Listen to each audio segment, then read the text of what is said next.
The other option that one has for ventilating the baby these days is a system called Neopuff system, which is a system that requires gas flow. Now, in this particular cot, this new resuscitation cot, the Neopuff system is actually built into the cot, but this certainly comes as a freestanding unit as well. The difference between the self-inflating bag and the Neopuff cot are firstly that the Neopuff requires gas flow.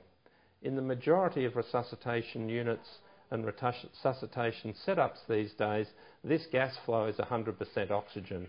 I suspect in the not too distant future we'll be looking at using blended gas flows through a Neopuff system and perhaps even through the self-inflating bag. The recommendation for the Neopuff system is that it's set at a flow of about 8 to 10 litres per minute. Gas flows in past these control valves here and out through this gas flow arm, and then comes to this controller piece here with gas flow to the baby.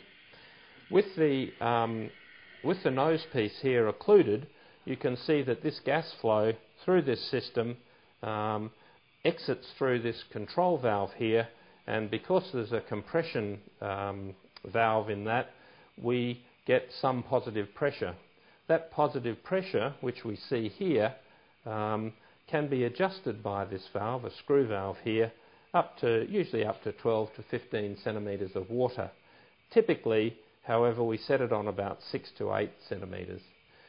This is one of the great advantages of this system, is that when used for resuscitation, we are providing continuous positive airway pressure throughout the resuscitation and respiratory cycle, providing we have a good seal with the baby's mask.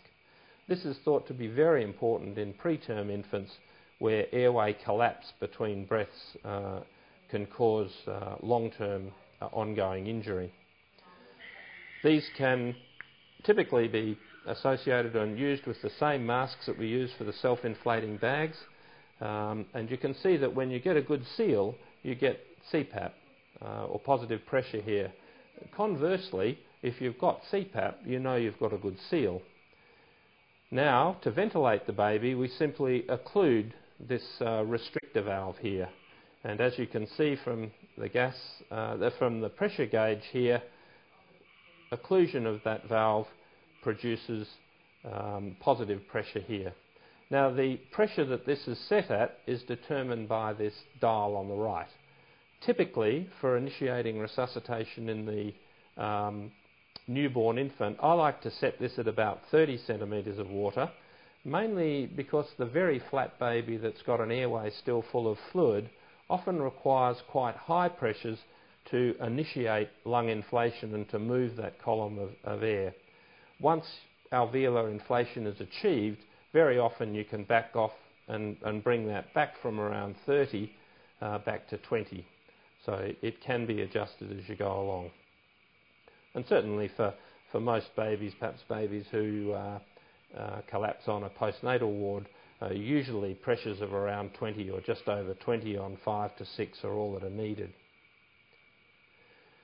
The Neopuff system also comes with this other valve, and this is a master controller valve. This sets the absolute peak pressure that will blow off on the system. It's a secondary safety mechanism, if you like. In many centres, this has a cover over it, and certainly it's not my practice to use this very much, but simply to have this set comfortably above a pressure at which you think that you would need to have it set. So typically we set this to about 60 centimetres of water. They very, very rarely need those sort of pressures to resuscitate the newborn. So the advantages of this circuit are that they provide continuous positive airway pressure through the respiratory cycle, and as I said, that's particularly valuable, we think, for the preterm infant. And also, we don't have pressure transients that can be much higher than our desired inflation pressure.